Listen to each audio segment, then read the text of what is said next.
Hello everyone, আসসালামু আলাইকুম। আশা করি যে যেখানে আছেন সবাই অনেক অনেক ভালো আছেন। আমার আজকের আয়োজনে থাকছে বেলে মাছের রেসিপি। চলুন আর দেরি না করে রেসিপিটি দেখে নেওয়া যাক। চুলায় একটি প্যান দিয়ে দিলাম, প্যানে পরিমাণ মতো তেল দিয়ে দিলাম। তেলটা গরম হয়ে আসলে দিয়ে দিব পেঁয়াজ কুচি। এখানে আমি হাফ কাপ পরিমাণ পেঁয়াজ কুচি দিয়ে দিব। পেঁয়াজটাকে একটু হালকা করে ভেজে নিব। বেশি ভাজার দরকার নাই, হালকা বাদামি করে ভেজে নিলেই হবে। তো একটু ভাজা হয়ে গেলে দিয়ে দিব 1 চা চামচ পরিমাণ রসুন বাটা।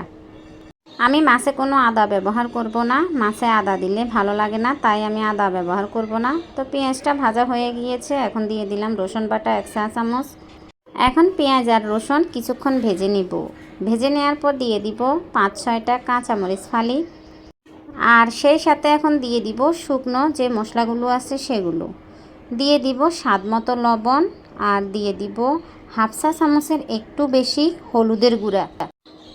দিয়ে দিব 1 চা চামচ উঁচু করে মরিচের গুঁড়া। ঝালটা আপনারা কমিয়ে এবং বাড়িয়ে দিতে পারেন, যে যেমন ঝাল খান তেমন দিতে পারেন। দিয়ে দিব ধনিয়া এবং জিরা গুঁড়া 1 চা চামচ। তা ধনিয়া জিরা একসাথে ভাঙিয়েছিলাম, তো সেখান থেকে 1 চা চামচ দিয়ে দিলাম। এখন সামান্য পরিমাণ পানি দিয়ে মিক্স করে নিব। মশলাটাকে খুব ভালো করে কষিয়ে নিব। মশলাটাকে ভালো করে কষাতে হবে, তাহলে খাবারের টেস্টটা কিন্তু ভালো আসবে। আপনি মশলা যত কষাবেন তত খাবারের টেস্টটা ভালো আসবে। তো মশলা থেকে কিন্তু তেল উঠে গিয়েছে, তো এখন আমি মাছ দিয়ে দিব।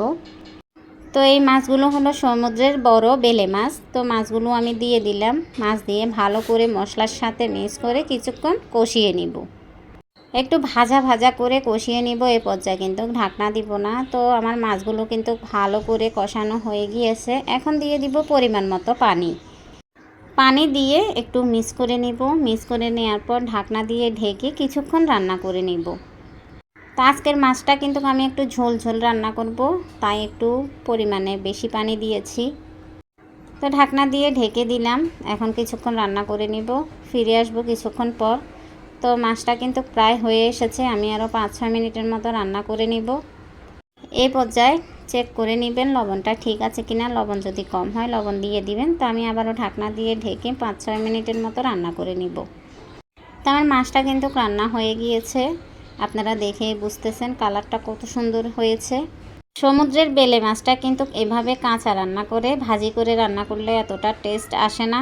তো রান্নাটা হয়ে গিয়েছে। আশা করি আমার আজকের রেসিপি ভালো লেগেছে। ভালো লাগলে লাইক, কমেন্ট এবং সাবস্ক্রাইব করে দিবেন।